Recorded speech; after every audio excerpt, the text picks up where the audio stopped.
see, I believe now we're getting somewhere with the whole concept now, yeah, sequence and series. Now, we spoke up, like from the introduction, we spoke about the two different types of sequence and series, whatever, sequence and series. So we said the first one is arithmetic sequence. We already spoke about it on the previous video. If you haven't watched the previous video, you can pause from here, watch that one first before you continue with this one. Other than that, please like and subscribe our videos so we can be motivated to make more videos like this, because it takes us more time and efforts to create such videos. I'm Mr. Maimane. This is Simplified RSA, the guys who makes it looks easy. So now, continuing from the previous topic, like I said, now we're going to talk about what? Geometric sequence.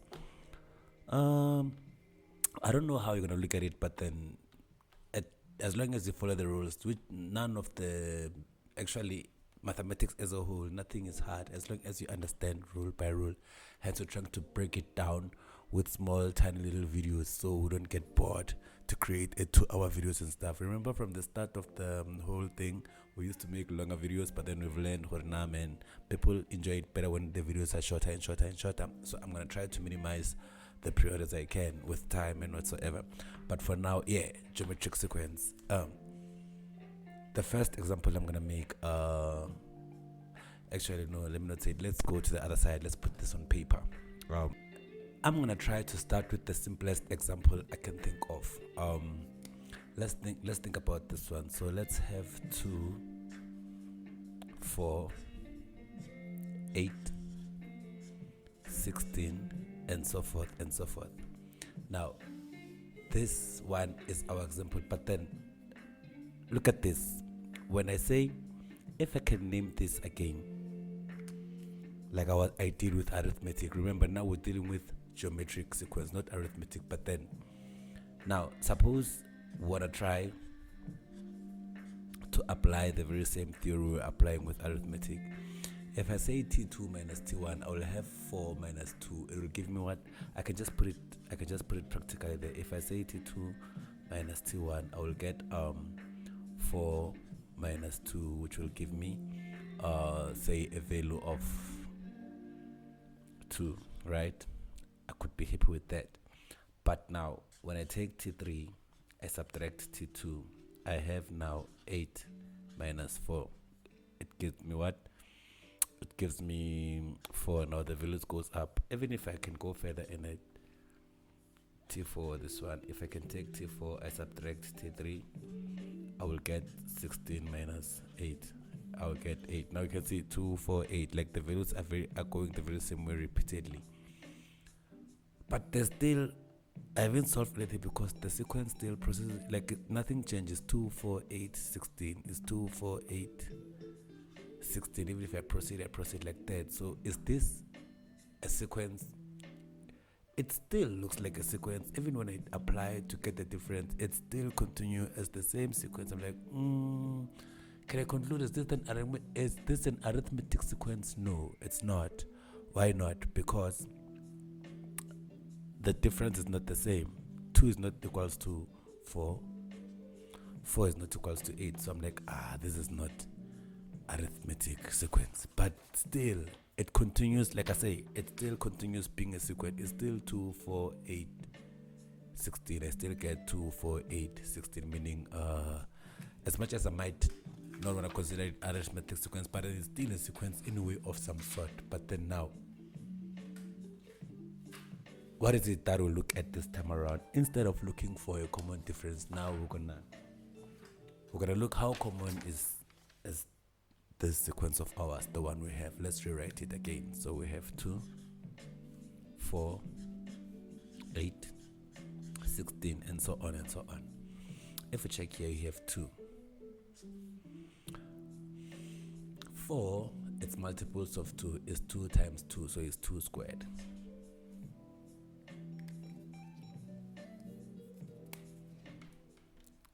If you don't believe me, punch it in your calculator. 2 squared, 2 to the exponent 2 will give you 4.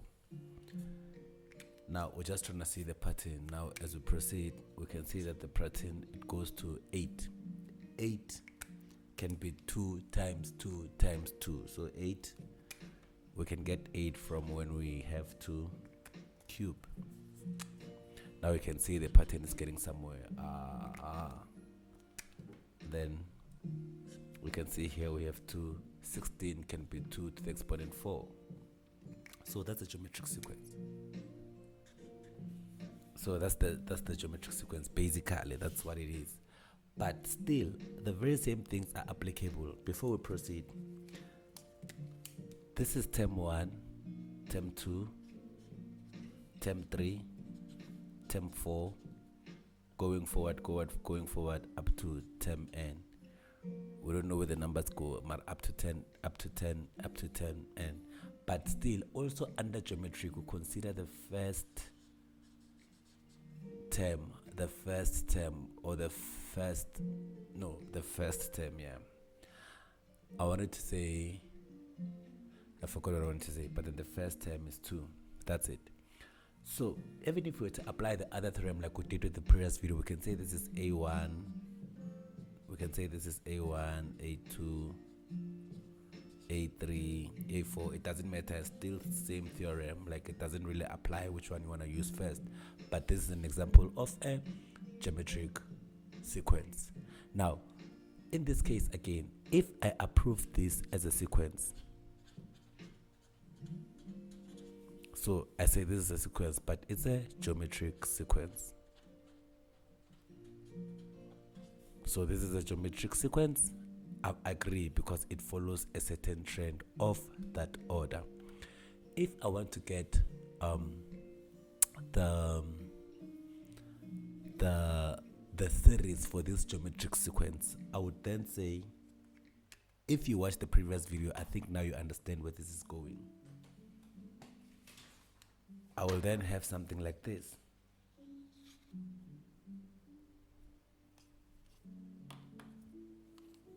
I will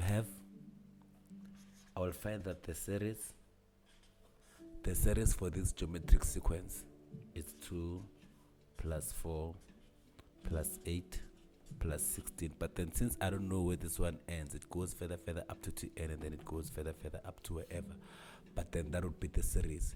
Since we know that the definition of the series is the addition of the elements that we find on the geometric sequence or any other sequence. So series is always the addition of the elements or the terms that we find on the sequence. Fine. That was the first example. So for the second example, let's create this geometric sequence. So we have 3, 9, 27, 81. Like, let's leave it on to 4 terms like that. Previously, you've seen that the way we do here, instead of looking for the difference, now we're looking for the so-called common ratio.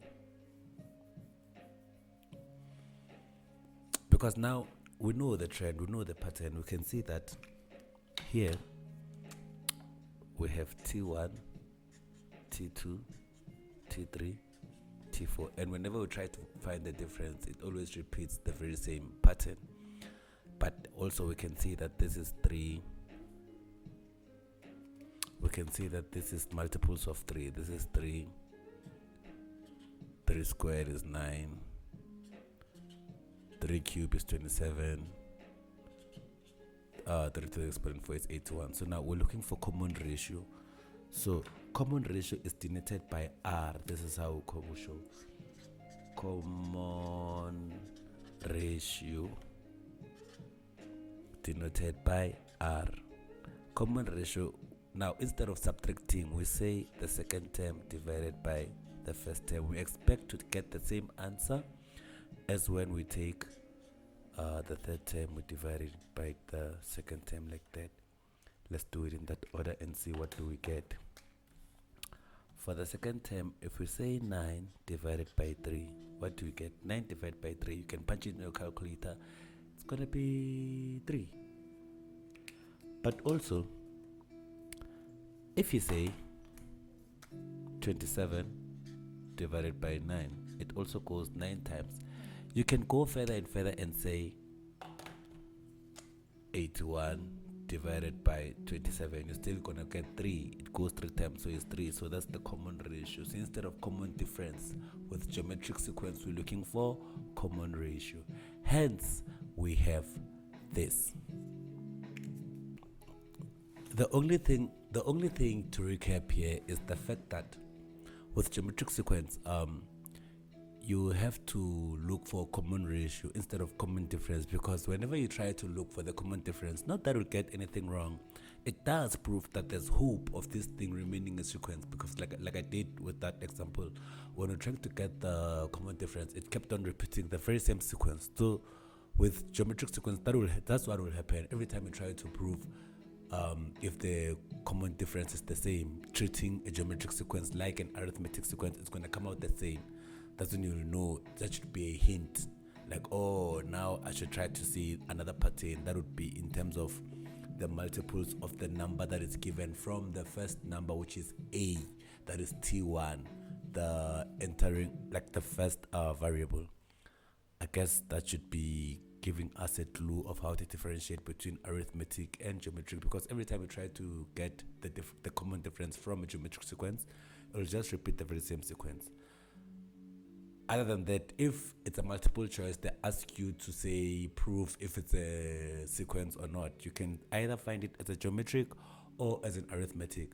But then if you try both and you see like, there's no trend, whether you try to find the common difference or the common ratio, you don't find anything that connects the two, then you can say, it's a false. This thing doesn't look like a sequence. But then for you to get a series, now you know you must determine first if it's a sequence, and then you'll know whether you should determine if it's a geometric sequence or an arithmetic sequence. Sense, right? I hope I'm making sense.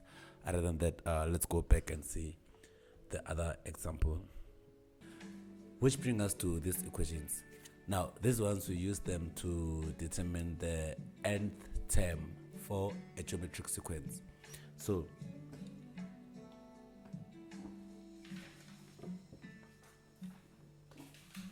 what I mean by that, by the nth term, if I have this situation here where I have 2, 4, 8, 16, if they want me to determine, say, T18, for instance, I can use this formula here. How do I apply this formula? Let's get an example. So suppose from here I was asked to determine T12, term number 12 from this sequence. I have this geometric sequence here. They want me to determine term number 12. If they want me to determine T12 from here, to determine term number 12, I have this sequence. I know already that the first term, we call it A. A is our first term, A. So this is T1, T2, T3, T4, up to T whatever. Now they want to know T12. And I know that A is 2 because T1 is the same as A. And then now I want to know my common ratio. My common ratio, I would say common ratio would be T2 divided by T1, which will give me 4 divided by 2, which will be 2. But I want to confirm, is it right?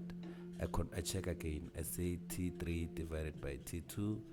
I get 8 divided by 4, which gives me a 2 again. Now I'm getting somewhere. I check again for the third time if I want to make sure, just to confirm.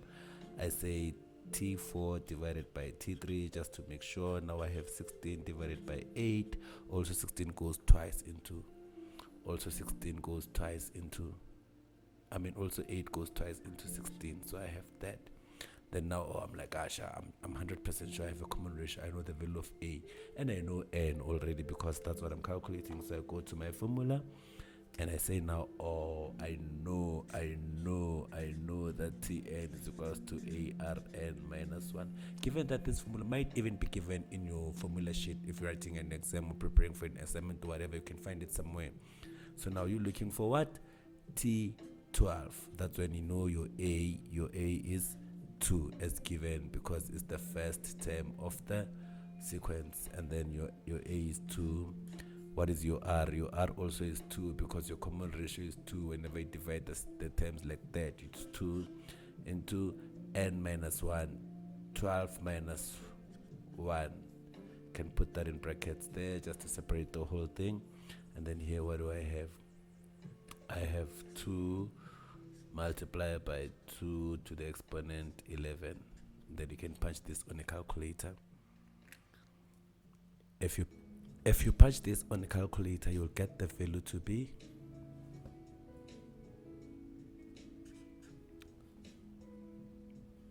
4096. That's quite a huge number, because as you can see, they are expanding GRADE exponents like that, which makes me happy because it looks like a good answer. So the whole 3 videos that I've done so far, they sum up just the introduction of sequence and series. Now let's do the real thing. Let's go to the next level. Join me on the next video as we proceed with sequence and series. Other than that, we have all the videos, man. There's physics, accounting, economics, and whatsoever. So just search on our channel. Other than that, please make sure you subscribe, you hit the like button, and you also the reminder button just to be updated when we're uploading our next videos, and so forth and so forth and so forth. Like I say, please, we need your support, man, because we put some effort and time to create such videos. And yeah, I'm Mr. Maimane. This is Simplified RSA, the guys who makes it look easy.